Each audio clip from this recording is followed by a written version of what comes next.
अऊज़ु बिल्लाहि मिनश शैतानिर रजीम, बिस्मिल्लाहिर रहमानिर रहीम।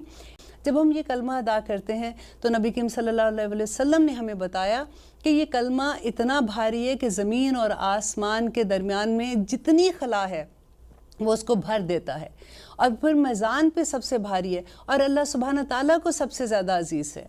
आखिर इस कलमे में क्या बात है? देखिए, हम कितनी दफ़ा पढ़ते हैं, अब नमाज के बाद भी 33 टाइम्स तो हम पढ़ते हैं ना, अल्हम्दुलिल्लाह अल्हम्दुलिल्लाह। इधर फिर उधर पर अगर तस्बीह पकड़ी हुई है तो तब भी हम पढ़ते जाते हैं, लेकिन ये कलमा हमारे दिल से नहीं निकलता, क्योंकि हमें इसका पता ही नहीं कि इसका मतलब क्या है। अल्हम्द वो शुक्र है। आपको मैं एक एग्जाम्पल से समझाती हूँ कि जैसे फॉर एग्ज़ाम्पल आपने किसी की मदद की, आपको पता चला कि किसी के घर में खाना नहीं है, उसके बच्चे हैं छोटे छोटे और उनके घर में खाने की चीज़ें नहीं हैं, और आप उनको कहते हैं कि जी आज से आपके घर में खाना मेरे घर से आया करेगा और आपने फ़िक्र नहीं करनी। या किसी बच्चे की फ़ीस नहीं थी और आपने उसकी फ़ीस अदा कर दी, या किसी का बच्चा बीमार था, वो हॉस्पिटल में था, आपने जाके उसका बिल दे दिया।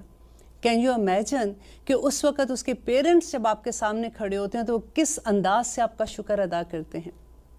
या आप थोड़ा सा दूसरी तरफ ले जाए कि आप सोचें कि अल्लाह ना करे कि कभी हमें ज़रूरत पड़ी हो, कि हमें किसी की ज़रूरत है और हमारे पास पैसे नहीं हैं, हमने बच्चे की फ़ीस देनी है और कोई आके हमें वो फ़ीस बच्चे की हमारी पे कर देता है, तो हम किस अंदाज से उसका शुक्र अदा करते हैं।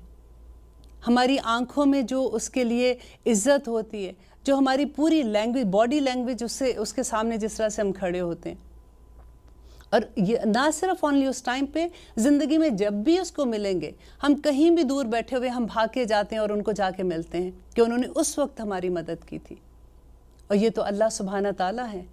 अल्लाह सुब्हाना ताला के देखें कि उनकी नेमतों का एहसास ये कि अल्लाह सुब्हाना ताला, मुझे तो पता ही नहीं कि आपने मेरे पे कितनी नेमतें की हुई हैं। हज़रत दाऊद अलैहिस्सलाम की ये बात अल्लाह सुब्हाना ताला को इतनी पसंद आई कि उन्होंने कुरान में मेंशन कर दिया कि दाऊद अलैहिस्सलाम ने कहा कि अल्लाह, मैं तेरा शुक्र कैसे अदा करूँ कि मुझे यही नहीं पता कि तेरी नेमतें मेरे पे कितनी हैं। किस किस नेमत का मैं तेरा शुक्र अदा करूँ। अल्लाह सुब्हाना ताला को उनकी यही अदा पसंद आ गई। अब देखिए कि हमारी छोटी छोटी नेमतों से लेके हमारा सांस लेना, हमारा देखना, हमारा बात करना, हमारी औलाद, हमारा कारोबार, हमारा सब कुछ, ये तो बिल्कुल छोटी छोटी बातें मैं आपको बता रही हूँ ना। आप अपने अराउंड देखिए कि अल्लाह सुब्हाना ताला की रहमतों की कितनी बेशुमार उसकी रहमतें, और हम कहते हैं कि अल्लाह सुब्हाना ताला अब सब का सब शुक्र आपके लिए, इतने करम आपने मेरे ऊपर किए। अब जब भी आप ये लफ्ज़ पढ़ेंगे ना तो आप अपने दिल से इसको फील करना कि ये अल्हम्द का मतलब क्या है।